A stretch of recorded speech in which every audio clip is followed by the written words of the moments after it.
सुरू करा. सुरू आहे का? तर बाकीचे प्रश्न सोडून द्या. आपण सगळ्यात महत्त्वाचा प्रश्न घेऊ की हे सोयाबीनचं जे उत्पन्न तुम्ही घ्यायला हे रेनाई सीडचं कधीपासून वापरण्यात येईल तुमच्या? हे 4थं वर्ष आहे. 4थं वर्ष. याच्या अगोदर तुम्ही कोणतं वापरत होतं? हां. बरं, मग आता तुम्ही सोडून सोयाबीनचं उत्पन्न म्हणजे 228 वाली जी व्हरायटी आहे रेनाई सीडची ते वापरायला लागलं, तर त्याचं कारण काय होतं सांगा बरं. ह्याचं कारण उत्पन्न आपणाला चांगलं भेटलं ह्याच्यापासून. म्हणजे तुमच्या गावामध्ये कोणीतरी असा व्यक्ती होता? हा, एक आमच्या रेड्डी समाजाचा व्यक्ती होता. हां. त्या व्यक्तीनं आणला, त्याला उत्पन्नात चांगलं बरं झालं. मग त्याच्यामुळे आम्ही घेतलो त्याचं. थोडक्यामध्ये तुमच्या गावामध्ये एकानं 228 बियाणं घेतलं आणि त्याचं उत्पन्न चांगलं निघालं म्हणून तुम्ही घेतलं. हां. ठीक आहे. आता तुम्ही 228 वापरायला, हां. ठीक आहे. हां. असं आता तुमचं असं म्हणणं आहे की तुमचं बघून त्याचं बघून तुम्ही घेतलं 228. तर आता सध्या तुमचं बघून दुसरे कोणी घेत आहेत का? हां, घेतात. कोण कोण घेत आहेत सांगा बरं. आता हो काही आमचा बादचा घेतला, ते पाहुणा घेतला. ते घेत आहे. हां. ठीक आहे सर, तुम्ही सांगा मला हे 228 वालं जे बियाणं आहे ते तुम्ही पेरायला लागलं, तुम्हाला आतापर्यंत फायदा दिसला का? आता किती वर्षानं पेरायला लागलं? पहिली वेळ आहे का याच्या आधी पण तुम्ही पेरलं होतं ते सांगा. याच्या अगोदर आम्ही पेरायला नव्हतो. गेल्या वर्षी 2 पिशव्या ह्यांचं बघून मी ह्यांना आणायला होतो. त्याच्यात मला थोडा बदल वाटला, फायदा दिसला. त्याच्यामुळं आपण ह्या वर्षी 25 बॅग खरेदी केली. म्हणजे बघा, तुम्ही आता विचार करा की ते मोठ्या मोठ्या कंपन्या जे जाहिरातीकरण करत आहेत ते रेनाई 228 व्हरायटीची करायची गरजच पडली नाही, कारण की शेतकऱ्यांना चांगला फायदा भेटत होता म्हणून शेतकऱ्यांनी हे बीज पेरलेलं आहे. आता तुमचं उत्पन्न चांगलं निघालं म्हणून अजून कोणी दुसरं करत आहे का, उत्पन्न घेत आहे का? आता माझ्यापासून ह्यांनी आमचे सासरे आहेत, त्यांनी 2-4 पिशव्या घेतल्या. बरं, सगळ्यात महत्त्वाचं हे बादशे आहेत, हे मामा आहेत त्यांचे, हे बादशे आहेत. म्हणजे मामांचं बघून बादशानं उत्पन्न घेतलं आणि आता तुम्ही मला म्हणत आहेत की तुमच्या सासऱ्यानं म्हणजे जे बादशे तुमच्या बादशाचं बघून आता बादशाचे जे सासरे आहेत त्यांच्याकडे येऊ आपण. तुम्ही आता पहिल्यांदा 228 घ्यायला आलं?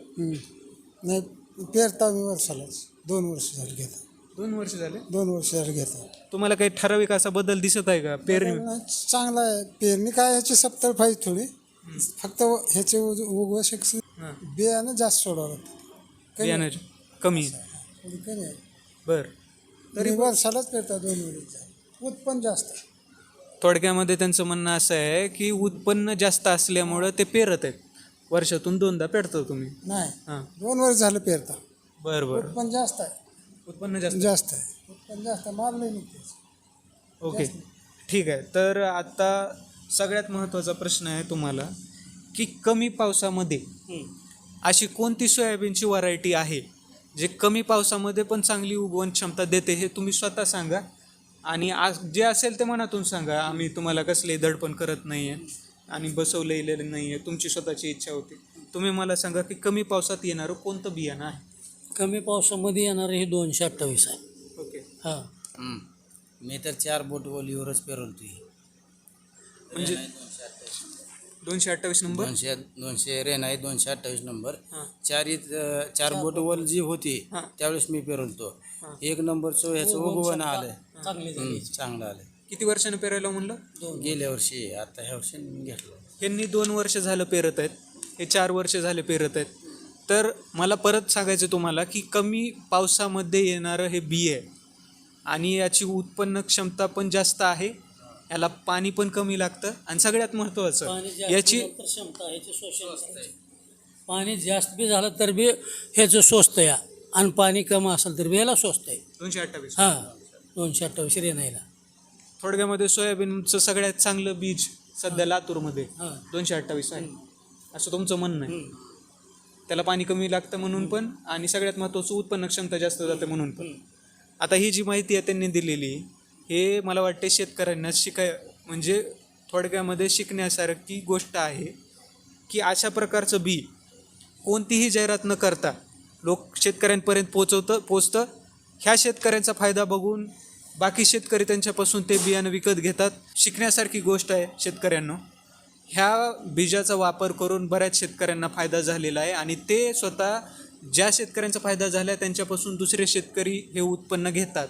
याचा अर्थ असा आहे की लातूरमधले सगळ्यात चांगलं बीज सध्या रेनाई 228, बरोबर आहे ना? सगळ्यात चांगलं बीज हे रेनाई 228 आहे. तुम्ही वापरून बघा किंवा ज्या शेतकऱ्यांनी वापरलेलं आहे त्यांचा उत्पन्न जाऊन स्वतः तुम्ही वैयक्तिक बघा. मला वाटतं की तुमचा त्याच्यामध्ये फायदा होईल. धन्यवाद.